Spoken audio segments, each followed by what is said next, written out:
একটি 8B রুটের bus station থেকে আসছিল প্রান্তিকার দিকে। সেই সময় করঙ্গপাড়ায় বাসটি থেকে ধোঁয়া বেরোতে শুরু করে। আতঙ্কে যাত্রীরা নেমে পড়ে মাঝ রাস্তায়।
अरे ब्रोर বাস স্ট্যান্ড থেকে বাসে চালাম, হঠাৎ করে করঙ্গপাড়ার সামনে এসে দেখি বাস থেকে ধোঁয়া উঠছে।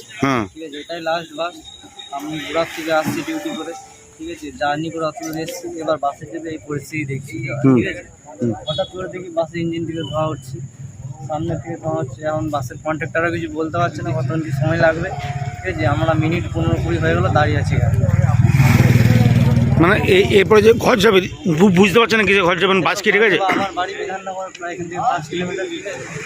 বাড়িতে এখন কেউ আপাতত নেই, কারণ বয়স্ক মা আছে বাড়িতে, বাকি সবাই বাইরে কাজে রয়েছে। এবার আমার যাওয়ার এখন সমস্যা।